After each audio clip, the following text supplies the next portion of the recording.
Canal Entre Capas Book. Inscreva-se, é de graça. Compartilhe com os amigos. E curta o nosso conteúdo. Fazendo isso, você muito nos ajuda.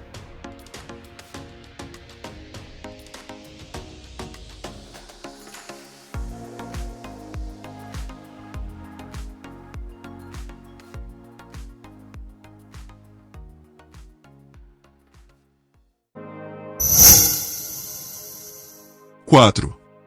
Captora de segredos. A pista seguinte veio das paredes. Não ignorei o sinal, mas tampouco compreendi todas as suas implicações.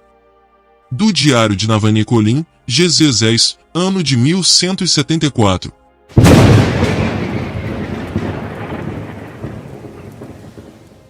Estou correndo pela água, disse Dalinar, voltando a si. Ele estava se movendo, avançando. A visão solidificou-se ao seu redor. Água morna respingava em suas pernas. Era ladeado por uma dúzia de homens com martelos e lanças, correndo pela água rasa. Eles levantavam as pernas bem alto a cada passo, pés para trás, coxas se elevando até ficarem paralelas à superfície da água, como se estivessem marchando em um desfile, só que nenhum desfile jamais apresentará aquela carreira desabalada. Obviamente, correr daquele jeito os ajudava a avançar pelo líquido. Ele tentou imitar o passo estranho. Acho que estou em Lago Puro, disse ele em voz baixa. Água morna que não passa dos joelhos, sem sinal de terra à vista. Mas é de noite, então não enxergo muita coisa. Tem gente correndo comigo. Não sei se estamos correndo rumo a alguma coisa ou fugindo de algo. Não vejo nada olhando sobre o ombro. Essas pessoas são obviamente soldados, embora os uniformes sejam antiquados. Saias de couro, elmos de bronze e placas peitorais. Pernas e braços nus. Dalinar correu os olhos por si mesmo. Estou usando a mesma coisa. Alguns grãos-senhores em Aletikar e em Jaqueved ainda usavam uniformes assim, então ele não podia identificar a era específica. Os usos modernos eram todos renovações calculadas por comandantes tradicionalistas que esperavam que uma aparência clássica inspirasse seus homens. Naqueles casos, contudo, equipamentos de aço moderno eram usados com os uniformes antigos, e ele não via nada disso ali. Dalinar não fez perguntas. Descobrira que entrar no clima das visões ensinava-lhe mais do que parar e exigir respostas. Correr através da água era difícil. Embora houvesse começado perto da frente do grupo, agora estava ficando para trás. O grupo corria na direção de algum tipo de grande colina de pedra à frente, sombreada no crepúsculo. Talvez não fosse Lago Puro. Eles não tinham formações rochosas como aquelas. Não era uma colina rochosa. Era uma fortaleza. Dalinar parou, olhando para a estrutura alta semelhante a um castelo que surgia direto das águas paradas do lago. Nunca vira nada do tipo. Pedra totalmente negra. Obsidiana? Talvez o lugar tivesse sido transmutado. Há uma fortaleza à frente, disse ele, voltando a avançar. Não deve existir mais. Se existisse, seria famosa. Parece que foi construída inteiramente em obsidiana. Laterais semelhantes a barbatanas que se elevam até torres que parecem pontas de flechas. Pai das tempestades. É majestoso. Estamos nos aproximando de outro grupo de soldados parados na água, apontando lanças em todas as direções. São mais ou menos uma dúzia, tem outra dúzia comigo. E... sim, há alguém no meio deles. Um fractário.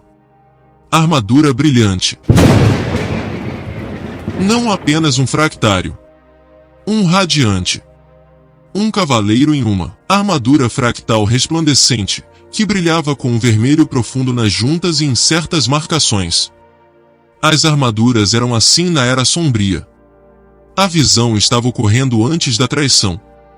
Como todas as armaduras fractais, aquela chamava a atenção. com aquele saiote de cota de malha, aquelas juntas lisas, os avambraços levemente estendidos para trás. Raios, parecia a armadura de Adolin, embora a armadura fosse mais fina na cintura. Seria uma mulher? Dalinar não podia ter certeza, já que o visor estava baixado. Informação! Ordenou o cavaleiro quando o grupo de Dalinar chegou. E ele assentiu consigo mesmo. Sim, era uma mulher. Dalinar e os outros soldados formaram um círculo ao redor da cavaleira, com as armas voltadas para fora. Não muito longe, outro grupo de soldados com um cavaleiro no centro marchava pela água. Por que nos chamou de volta?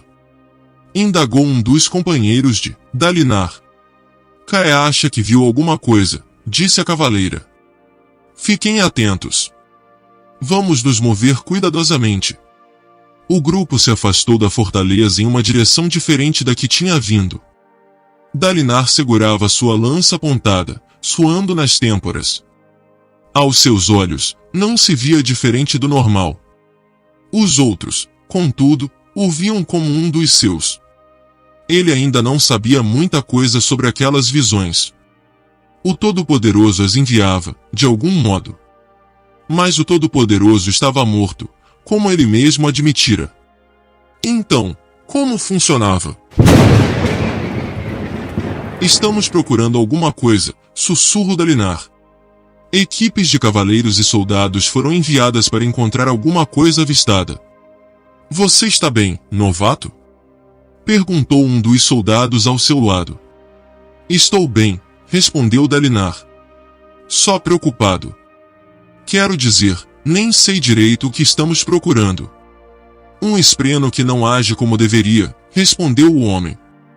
Mantenha os olhos abertos. Quando Sija-Anat toca um espreno, ele passa a se comportar de um jeito estranho. Chame atenção para qualquer coisa que veja. Dalinar assentiu, então repetiu as palavras bem baixo, na esperança de que Navani pudesse ouvi-lo. Ele e os soldados continuaram a varredura, a cavaleira no centro falando com ninguém. Parecia que ela estava tendo uma conversa, mas Dalinar não via nem ouvia mais ninguém com ela. Ele voltou sua atenção aos arredores. Sempre quisera ver o centro de Lago Puro, mas nunca teve a chance de visitar mais que a fronteira. Não encontrara tempo para um desvio naquela direção durante sua última visita a Azir. Os azistianos sempre pareciam surpresos que ele quisesse ir até lá, já que alegavam que não havia nada lá. Dalinar estava calçado com algum tipo de sapato apertado, talvez para impedir que cortasse os pés em qualquer coisa oculta pela água. O chão era desigual em alguns lugares, com buracos e sulcos que ele sentia mais que via. Ele percebeu que estava assistindo aos peixinhos nadarem de um lado para outro, sombras na água, e havia um rosto junto deles. Um rosto! Dalinar gritou, pulando para trás, apontando sua lança para baixo. Era um rosto. Na água. Um espreno de rio? Indagou a cavaleira, indo se pôr ao seu lado. Parecia uma sombra, descreveu Dalinar. Olhos vermelhos. Está aqui, então, disse a cavaleira. O espião de Sija-Anat. Caé, corra até o posto de controle. O resto de vocês continue vigiando. Ele não vai conseguir ir longe sem um hospedeiro. Ela puxou algo do seu cinto, uma pequena bolsa. Ali! Disse Dalinar, identificando um pequeno ponto vermelho na água. O ponto fluiu para longe dele, nadando como um peixe. Ele foi atrás da criatura, correndo como aprendera antes. Mas de que adiantaria perseguir um espreno? Não era possível capturá-lo. Não com qualquer método que ele conhecesse. Os outros foram atrás dele. Os peixes fugiram, assustados pelos respingos de Dalinar. Estou caçando um espreno, sussurrou Dalinar. Era isso que estávamos procurando. Parece um pouco com um rosto. Um rosto sombrio, com olhos vermelhos. Ele nada pela água como um peixe. Espere! Tem outro se juntando a ele. Maior, uma figura inteira, deve ter 1,80 m. Uma pessoa nadando, mas como uma sombra. Ele... Raios! Gritou subitamente a cavaleira. Ele trouxe uma escolta. O espreno maior se contorceu, então afundou mais na água, desaparecendo no chão rochoso. Dalinar parou, sem saber se devia continuar caçando o menor ou permanecer ali. Os outros se viraram e começaram a correr na direção oposta. Ah, não! Dalinar recuou enquanto o fundo rochoso do lago começou a tremer. Ele tropeçou, caindo na água. Era tão clara que ele pôde ver o chão rachando debaixo de si, como se alguma coisa grande estivesse batendo contra ele por baixo. Anda! Gritou um dos soldados, agarrando-o pelo braço. Dalinar foi puxado de pé enquanto as rachaduras abaixo se alargavam. A superfície do lago, anteriormente tranquila, agora estava agitada e cheia de ondas. O solo deu um tranco, quase derrubando Dalinar novamente. À sua frente, vários dos soldados chegaram a cair. A cavaleira permaneceu firme. Uma enorme espada fractal se formando em suas mãos. Dalinar olhou sobre o ombro a tempo de ver uma rocha emergindo da água. Um braço comprido. Esguio, de talvez 1,5 m de comprimento. O braço saiu da água em uma explosão, depois caiu, pesadamente, como se desejasse encontrar um apoio firme no leito do lago. Outro braço surgiu ali perto, o cotovelo voltado para o céu, então os dois se flexionaram, como se estivessem presos a um corpo fazendo uma flexão. Um corpo gigante se desprendeu do chão rochoso. Foi como se alguém enterrado na areia estivesse emergindo. A água fluiu das costas estriadas e esburacadas da criatura, que estava recoberta de pedaços de casca pétrea e fungos submarinos. O espreno havia de algum modo animado a pedra. Enquanto ele se levantava e se contorcia, Dalinar pôde identificar fundos olhos vermelhos e brilhantes, como rocha derretida, em um maligno rosto rochoso. O corpo era esquelético, com membros nos e ossudos, e dedos pontudos que terminavam em garras pétreas. O peito era uma caixa torácica de pedra. Petronante! Gritaram os soldados. Martelos! Martelos apostos! A cavaleira colocou-se diante da criatura, que tinha quase 9 metros de altura e escorria água. Uma calma luz branca começou a emanar dela, lembrando Dalinar da luz de esferas. Luz das tempestades. A mulher levantou a espada fractal e atacou, atravessando a água com uma sinistra facilidade, como se não lhe causasse qualquer resistência. Talvez fosse a força da armadura fractal. Eles foram criados para vigiar, disse uma voz atrás dele.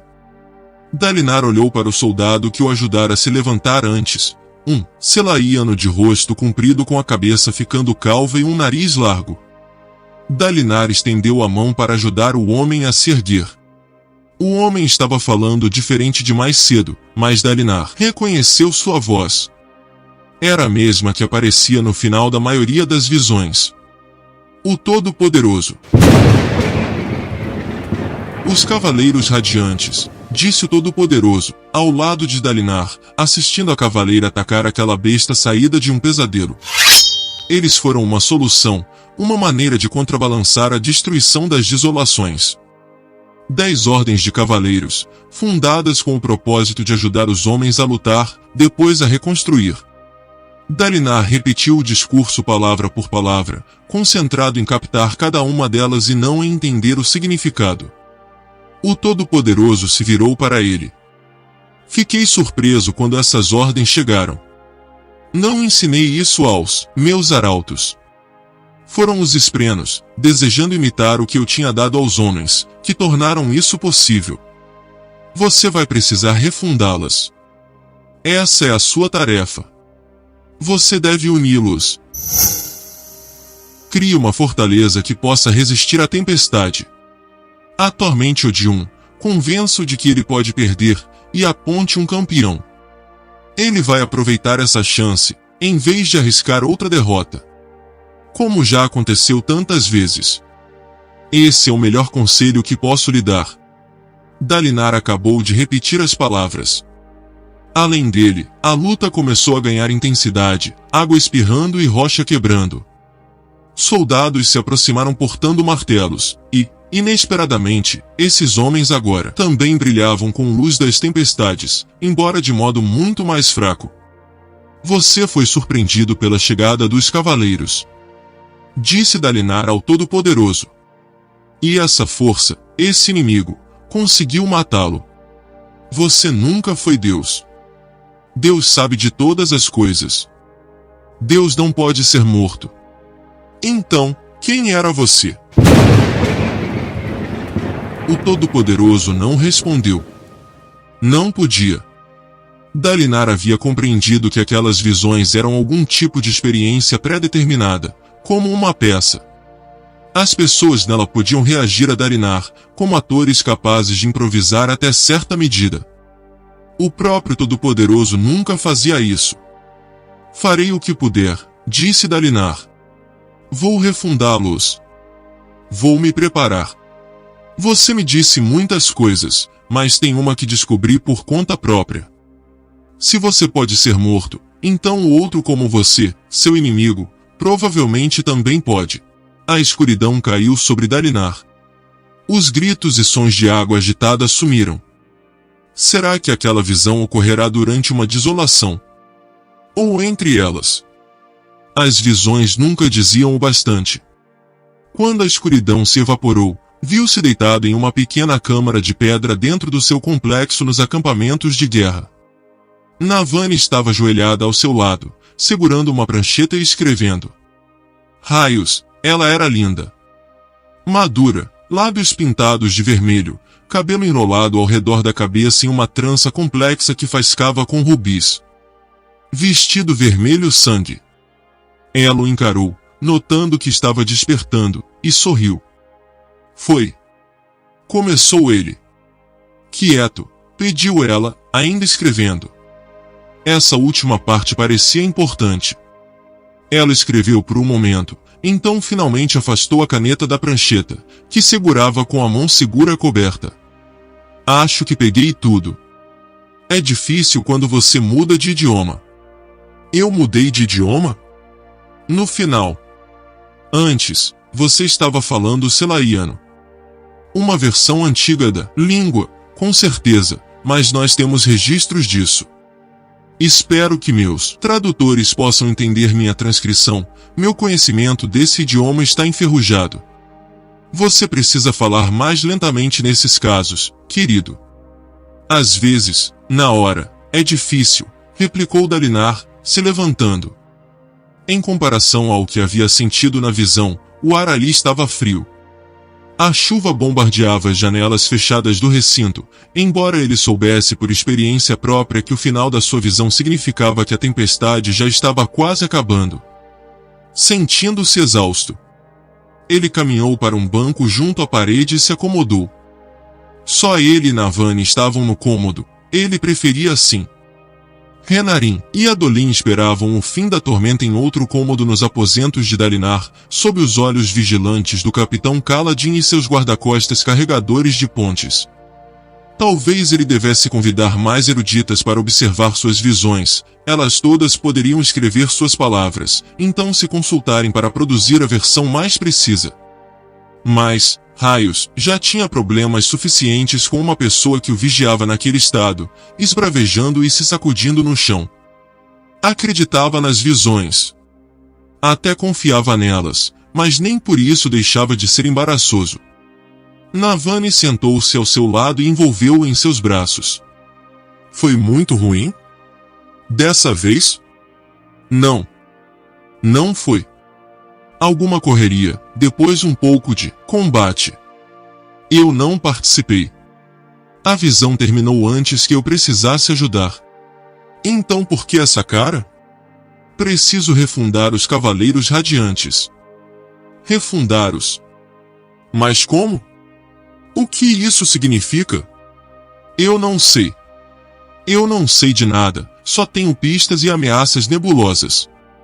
Alguma coisa perigosa está a caminho, isso é certo. Tenho que detê-la.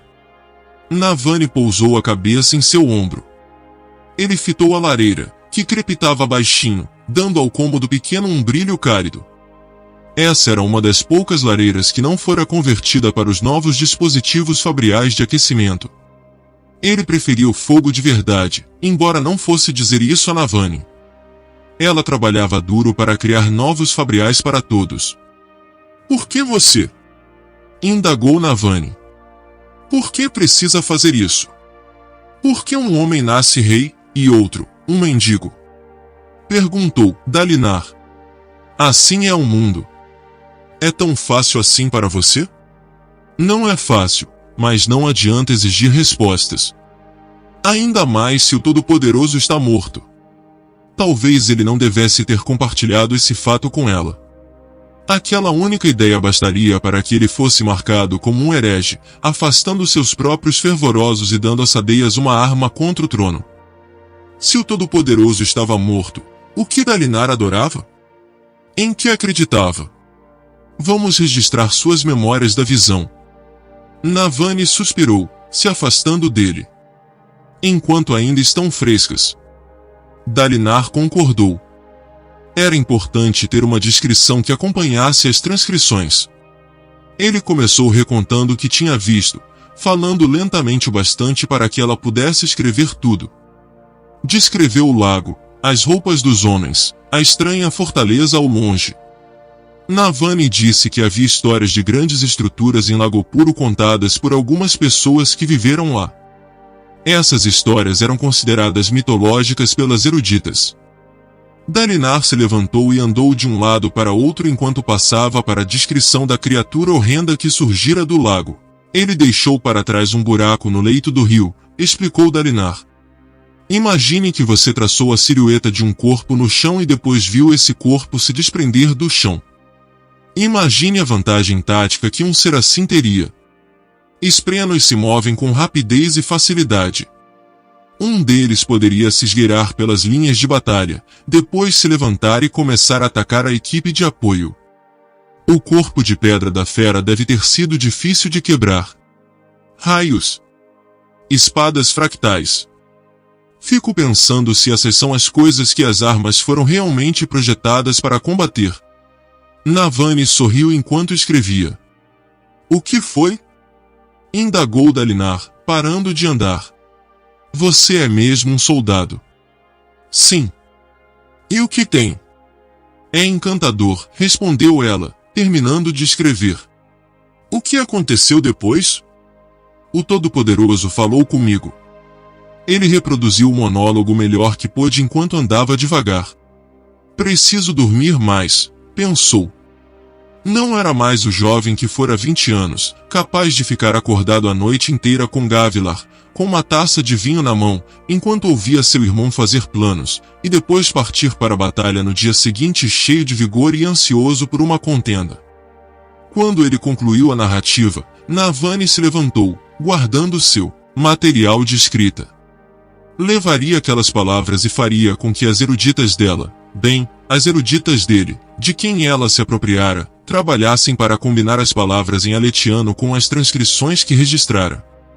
Contudo, naturalmente, ela primeiro removeria as linhas onde ele mencionava questões sensíveis, tais como a morte do Todo-Poderoso. Ela também procuraria referências históricas que correspondessem às suas descrições. Navani gostava de tudo bem correto e quantificado. Ela havia preparado uma linha do tempo para todas as visões, tentando encaixá-las em uma única narrativa. Você ainda vai publicar a proclamação esta semana? Perguntou ela. Dalinar assentiu. Ele a transmitirá para os grão-príncipes uma semana atrás, em particular. Quisera liberá-la no mesmo dia para os acampamentos. Mas Navani convenceu-o de que esperar era mais inteligente. As notícias estavam vazando aos poucos, mas isso permitiria que os grão-príncipes se preparassem. A proclamação irá a público dentro de alguns dias, disse ele. Antes que os grão-príncipes possam pressionar Ellocar ainda mais para revogá-la. Navani apertou os lábios. É necessário, insistiu Dalinar. Você deveria uni-los. Os grão-príncipes são crianças mimadas, disse Dalinar. Mudá-los vai exigir medidas extremas. Se você partir o reino em pedaços, nunca conseguiremos unicá-lo. Vamos garantir que ele não se parta. Navani olhou de cima a baixo, depois sorriu. Eu gosto desse seu lado mais confiante, devo admitir. Se pudesse pegar emprestado só um pouco dessa confiança em relação a nós. Estou bastante confiante em relação a nós, disse ele, puxando-a para perto. É mesmo? Por que essas viagens entre o palácio do rei e seu complexo desperdiçam um bocado do meu tempo todos os dias? Se eu trouxesse minhas coisas para cá, digamos, para os seus aposentos, pense em como tudo seria muito mais conveniente. Não. Você tem certeza de que não vão permitir nosso casamento, Dalinar? Então, o que mais vamos fazer?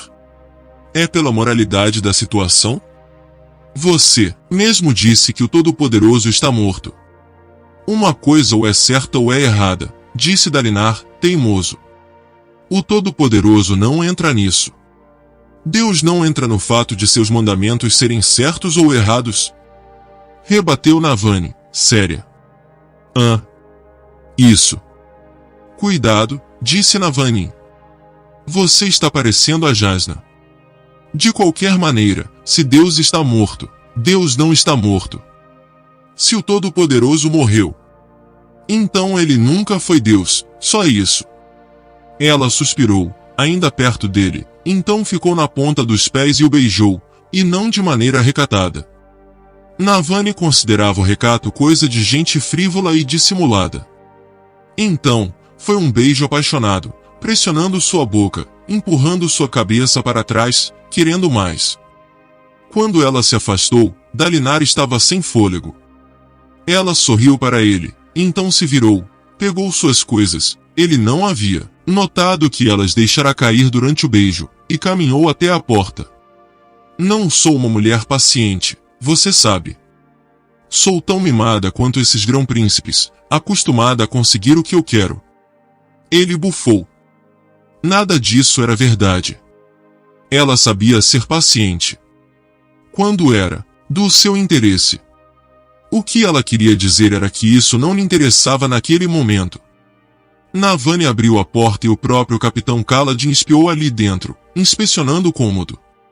O carregador de pontes certamente era dedicado. Cuide dela na viagem de volta para casa, soldado, ordenou Dalinar. Kaladin fez uma saudação.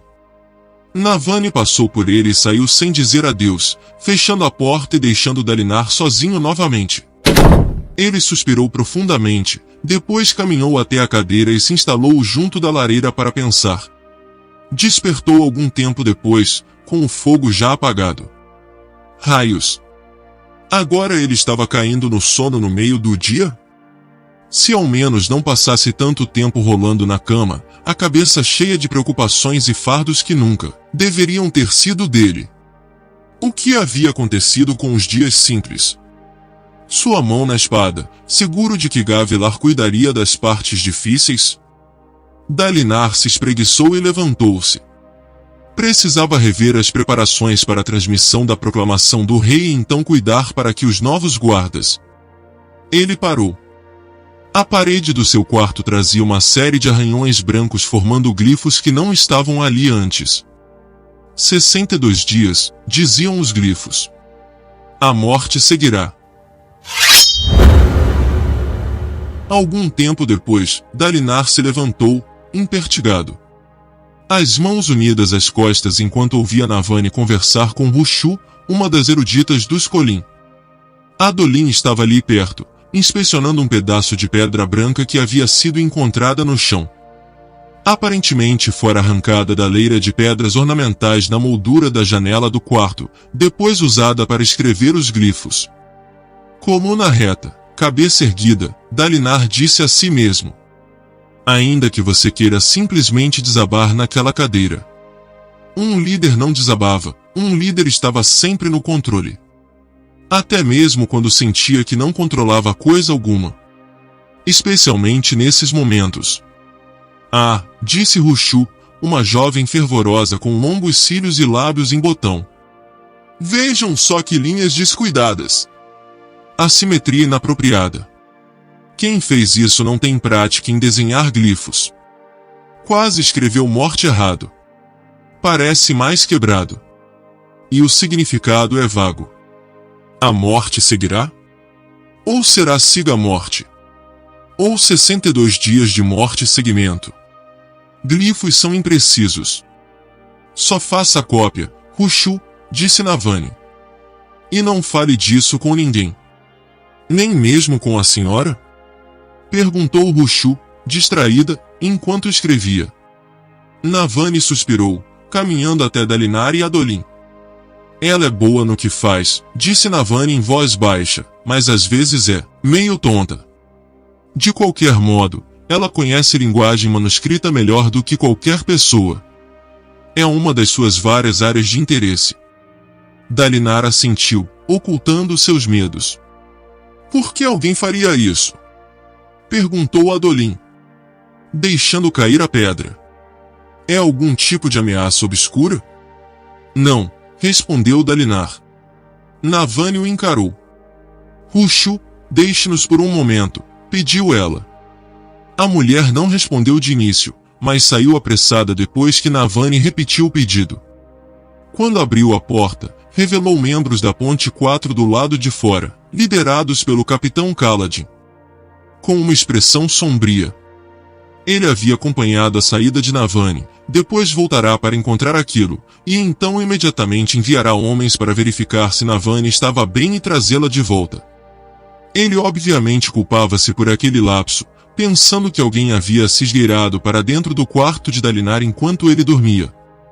Dalinar acenou, mandando o capitão entrar. Kaladin se apressou, e por sorte não viu o maxilar de Adolin se retesando enquanto o observava. Dalinar estivera combatendo o fractário parchindiano quando Kaladin e Adolin se confrontaram no campo de batalha, mas ouvirá histórias sobre o desentendimento deles. Seu filho certamente não gostara de saber que aquele carregador de pontes olhos escuros havia sido colocado no comando da guarda cobalto. Senhor, disse o capitão Kaladin, apresentando-se.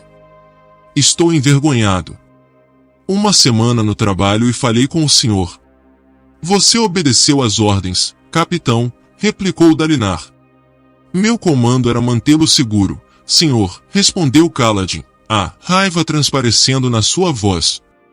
Eu devia ter colocado guardas nas portas individuais dentro dos seus aposentos, não apenas fora do complexo de cômodos. Seremos mais atentos no futuro, capitão, disse Dalinar. Seu predecessor sempre postou a mesma guarda que você, e sempre foi suficiente. Eram outros tempos, senhor, respondeu Kaladin, vasculhando o quarto e estreitando os olhos. Ele voltou sua atenção para a janela, pequena demais para deixar alguém se esgueirar para dentro. Ainda gostaria de saber como conseguiram entrar. Os guardas não ouviram nada. Dalinar inspecionou o jovem soldado, marcado por cicatrizes e de expressão sombria. Por que confio tanto nesse homem? Ele não conseguia identificar o motivo, mas, com o passar dos anos, aprenderá a confiar nos seus instintos como soldado e general. Algo o levava a confiar em Kaladin, e ele aceitava esse instinto. Isso é uma questão de menor importância, declarou Dalinar. Kaladin fitou-o com um ar severo.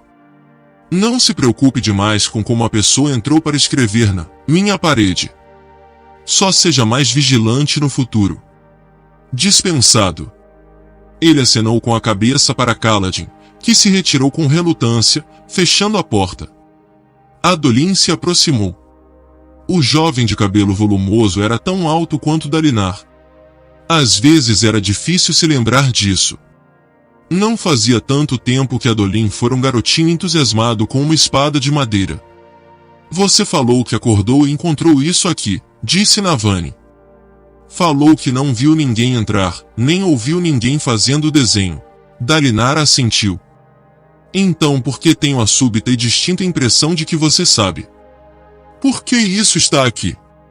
Eu não sei com certeza quem fez isso, mas sei o que significa.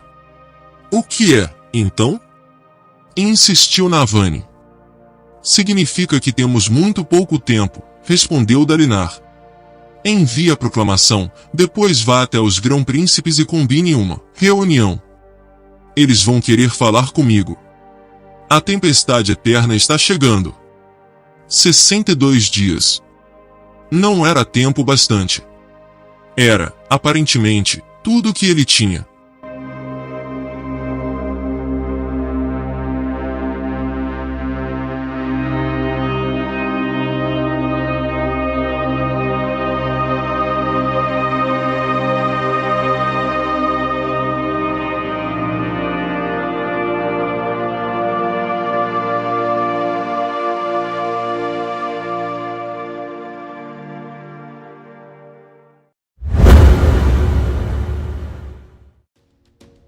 Canal Entre Capas Book.